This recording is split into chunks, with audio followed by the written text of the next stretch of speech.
आपने आज देश के प्रधानमंत्री नरेंद्र मोदी का जिक्र किया। आपका अपना निजी अनुभव मैं आज आपसे जानना चाहती हूँ। एक व्यक्ति जो एक चाय वाला का बेटा हो, जो एक कार्यकर्ता के तौर पर जमीन पर काम करता हो, दरी बिछाता हो, संघ का स्वयंसेवक, बिल्कुल, और वहां से मुख्यमंत्री की कुर्सी तक आना और फिर देश का सबसे ऊंचा पद हासिल होना, आपकी कितनी मर्तबा मुलाकात हुई है? कैसे आपने अपने अनुभव रहे हैं? मैं लगभग 25 वर्षों से प्रत्यक्ष तौर पर और यूँ लगभग 30 वर्षों से उनको जानता हूँ। और जब वो संघ के स्वयंसेवक थे तब भी उनमें जोश, जुनून, उत्साह, शौर्य, वीरता, पराक्रम। देखिए, किसी व्यक्ति को एक बड़ा व्यक्तित्व किसी तत्व से मिलता है, वो तत्व है स्वाभिमान, शौर्य, वीरता, पराक्रम, उत्साह। हमारे शास्त्रों में एक शब्द आता है और संघ के सरसंघ चालक रहे श्रद्धेय गोलवलकर जी तो अपने टेबल के ऊपर उस नेम प्लेट के तरह उसको लगा करके रखते थे, कार्य सिद्धि ही सत्वे भवति महता मनोपकरणे। किसी भी कार्य की सिद्धि, किसी भी संकल्प की सिद्धि वो हमारे सत्व से होती है, संसाधनों से नहीं है।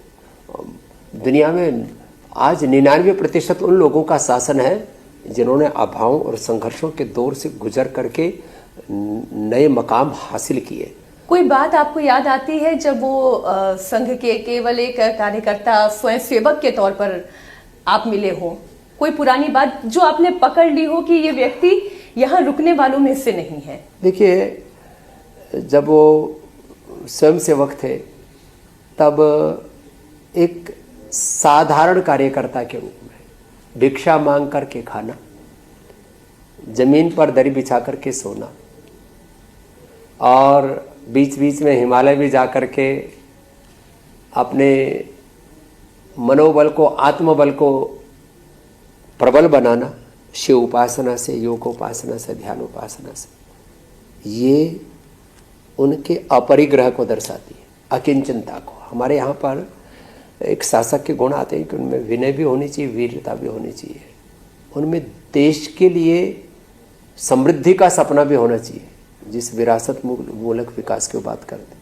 और उनके जीवन में नितांत अपरिग्रह है, जिसको भौतिक दृष्टि से कहें तो जैसे हमारे यहाँ पर जिसको फकीरी कहा जाता है, तो उस फकीरी को मैं उसको दरिद्रता तो नहीं कहूँगा, कभी कभी हमारे यहाँ भजनों में बोला जाता है, तन में गरीबी मन में फकीरी दिल में दया राख जोए, संतरी संगत में बैठ मारी सुरता साच कमाई जो है, हेले मारी निर्भरई जोए दुनियादारी ओ गणगारी जन भेद मत दे जो है, हेले मारी निर्भरई जोए।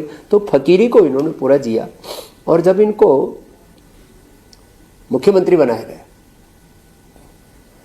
तो ये तो वार्ड मेंबर भी नहीं थे, एमएलए भी नहीं थे, सीधा मुख्यमंत्री बने।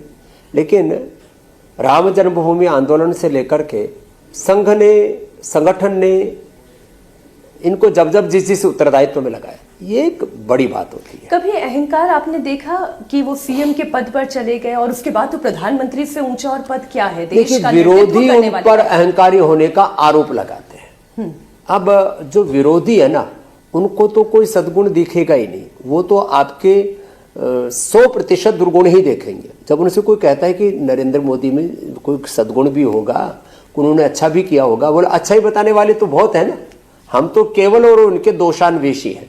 तो जो छिद्रान्वेषण करते हैं वो उनको कोई दम भी बताए, कोई अहंकारी बताए, लेकिन मैंने उनको देखा है कि कोई संस्मरण आपका? अब ज्यादा थोड़ा वो आत्मश्लाघा जैसी हो जाएगी। अच्छा। जब मुख्यमंत्री थे गुजरात के तब भी हम जाते थे, आयु में तो हमसे बड़े ही है, लेकिन हमको भी झुक करके पादस्पर्श करके, चरण स्पर्श करके प्रणाम करते थे। अर्थात उनमें संतों के प्रति, सनातन के प्रति गौरव और निराभिमानिता ये स्वभाव से रही है। हाँ, जब देश के गौरव की, स्वाभिमान की, शौर्य, वीरता, पराक्रम की बात आए तो फिर तो वो एक तरह से राष्ट्रीय नहीं, अब एक तो युगनायक की भूमिका में, हमें एक वैश्विक नेतृत्व की भूमिका में, तो उनको वो भूमिका भी निभानी पड़ेगी।